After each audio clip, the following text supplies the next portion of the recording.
Você já imaginou quantos animais cabem dentro de um único navio? Não estamos falando de centenas, nem de milhares.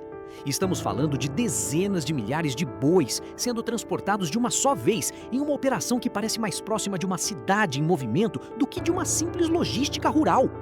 E o mais impressionante é que isso não aconteceu em outro país. Aconteceu no Brasil. No Porto de Santos, uma das maiores estruturas portuárias da América Latina, foi realizada uma operação que chamou a atenção do mundo inteiro. Mais de 27 mil cabeças de gado foram embarcadas em um único navio, em uma das maiores movimentações já registradas na exportação de animais vivos. Mas o que realmente chama a atenção não é apenas o número, é tudo o que está por trás disso. A logística envolvida, a estrutura necessária, o impacto econômico e, ao mesmo tempo, as discussões que esse tipo de operação levanta. Porque enquanto de um lado existe escala, eficiência e mercado internacional, do outro surgem questionamentos importantes sobre bem-estar animal, valor agregado e o futuro desse modelo. E é exatamente isso que vamos entender agora. Como funciona uma operação desse tamanho? Por que o Brasil realiza esse tipo de exportação? E o que esse episódio revela sobre o papel do país no cenário global do agro? Para entender o tamanho dessa operação, é preciso sair da ideia comum de transporte de animais. Aqui não estamos falando de caminhões isolados ou embarques pontuais. Estamos falando de uma estrutura planejada em escala industrial. O navio utilizado nesse tipo de operação não é um cargueiro comum. Ele é projetado especificamente para transporte de animais vivos, uma espécie de fazenda flutuante, com vários andares internos, conhecidos como decks, preparados para acomodar milhares de bois ao mesmo tempo. No caso do embarque realizado no Porto de Santos, esse número ultrapassou 27 mil animais. Um volume que, por si só, já impressiona. Mas o que realmente revela a dimensão dessa operação é o que acontece antes mesmo do navio sair. Para que esse embarque acontecesse, foi necessário mobilizar centenas de caminhões. Mais de 300 carretas transportaram os animais, principalmente do interior de São Paulo até o porto. Esse fluxo não acontece de forma caótica. Ele é organizado em etapas. Os animais chegam, passam por áreas de espera, são direcionados por corredores específicos e embarcados gradualmente. Tudo isso pode levar dias. E durante todo esse processo existe acompanhamento técnico. Veterinários, tratadores, auditores, equipes responsáveis por garantir que os protocolos sejam seguidos. Porque nesse nível de operação, qualquer falha deixa de ser pequena e passa a ter impacto em larga escala. Quando o embarque termina, o que se tem não é apenas um navio carregado. É uma operação completa, que envolve logística, planejamento e controle. E que mostra até onde o Brasil consegue chegar quando o assunto é produção e escoamento no campo. Depois que o embarque termina, começa uma etapa que muita gente nem imagina como funciona. Porque, diferente de cargas comuns, os animais continuam vivos durante toda a viagem. E isso muda completamente a lógica do transporte. Dentro do navio, tudo precisa funcionar como uma estrutura ativa. Não é apenas deslocamento, é manutenção constante. Os bois ficam distribuídos em diferentes andares, organizados em espaços delimitados, onde permanecem durante todo o trajeto. Cada área é planejada para permitir circulação mínima, alimentação e acesso à água. E aqui entra um ponto importante. Esses navios são preparados para viagens longas. Em alguns casos, o trajeto pode durar mais de 2 semanas, dependendo do destino. Durante esse período, os animais são alimentados diariamente, recebem água e são acompanhados por equipes especializadas. Existe uma rotina, horários, monitoramento, profissionais responsáveis por observar o comportamento dos animais e identificar qualquer problema. Além disso, há sistemas de ventilação que ajudam a manter o ambiente estável dentro da embarcação. E isso é essencial, considerando a quantidade de animais concentrados em um mesmo espaço. Outro detalhe relevante é que a operação não acontece sem fiscalização. Órgãos reguladores acompanham o processo, verificando documentação, condições sanitárias e cumprimento das exigências estabelecidas. Ou seja, não é apenas transporte, é um sistema contínuo de cuidado e controle. Mesmo assim, essa estrutura levanta questionamentos, porque apesar de toda a organização, estamos falando de milhares de animais confinados por longos períodos. E é exatamente aí que começa a parte mais debatida desse modelo. Depois que o navio deixa o porto brasileiro, ele não está apenas cruzando o oceano. Ele está conectado a uma demanda internacional muito específica. A maior parte desses embarques tem como destino o Oriente Médio. Países como Turquia, Líbano e Egito estão entre os principais compradores de gado vivo do Brasil. E isso não acontece por acaso. Existe uma razão cultural, econômica e estratégica por trás dessa escolha. Em muitos desses países, há a preferência pelo abate local. Ou seja, os animais chegam vivos, são preparados e abatidos de acordo com práticas específicas que atendem exigências religiosas e culturais. Isso cria um mercado próprio. Um mercado que não pode ser totalmente substituído pela exportação de carne já processada. Além disso, esses países nem sempre têm capacidade interna suficiente para produzir todo o gado que consomem. E é aí que o Brasil entra. Com um dos maiores rebanhos bovinos do mundo, o país consegue atender essa demanda em escala. Mas não é só quantidade, é também capacidade de entrega, infraestrutura, logística, organização. Porque exportar esse volume de animais exige mais do que produção. Exige capacidade de conectar o campo brasileiro ao mercado internacional de forma contínua. E isso revela algo importante. O Brasil não é apenas um grande produtor, é também um fornecedor estratégico no cenário global. Mas esse papel, ao mesmo tempo que gera oportunidades, também traz questionamentos. Porque quanto maior a escala, maior também é a visibilidade. E é justamente aí que o debate começa a ganhar força. Operações desse tamanho não passam despercebidas.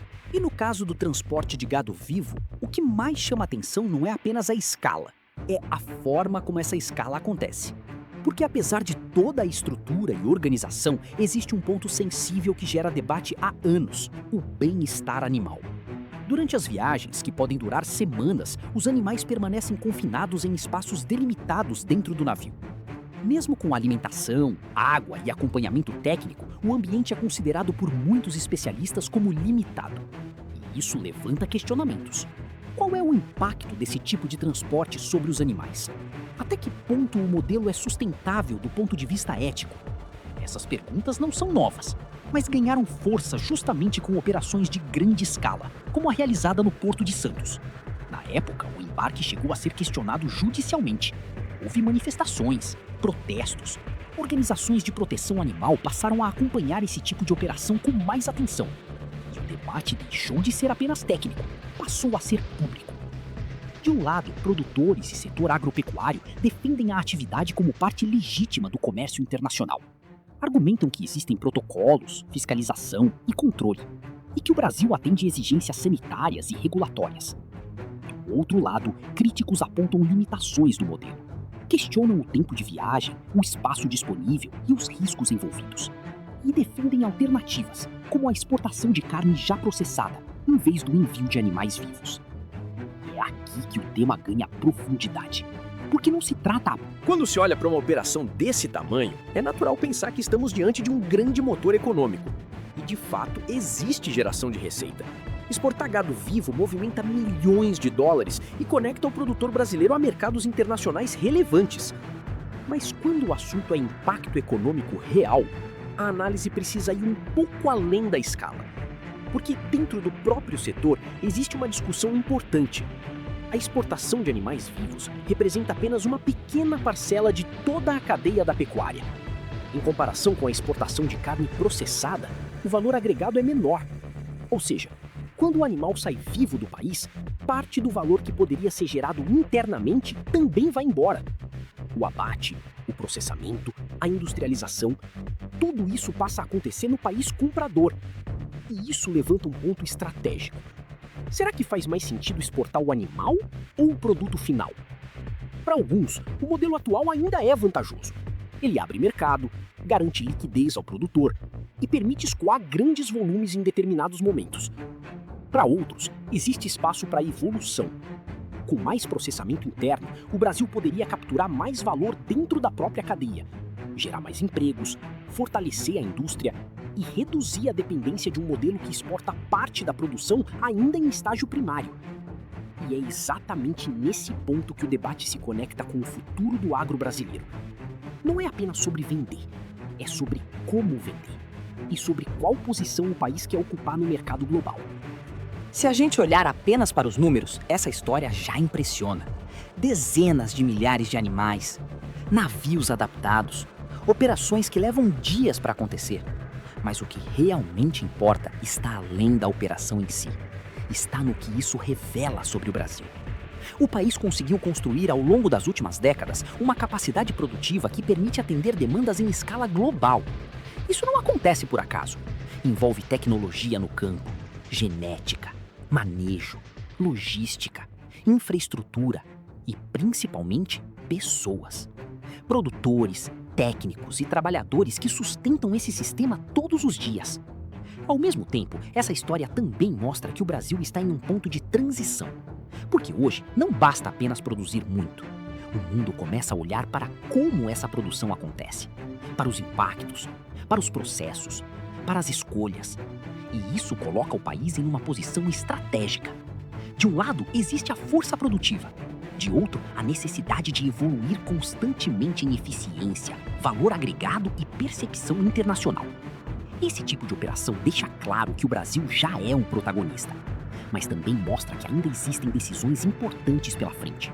Decisões que vão definir como o país será visto nos próximos anos e qual será o seu papel dentro de um mercado cada vez mais exigente. Quando a gente olha para uma operação como essa, é fácil ficar impressionado com os números. Mais de 27 mil animais, centenas de caminhões, um navio que funciona como uma fazenda no meio do oceano. Mas o ponto mais importante não está apenas na escala, está no que isso representa.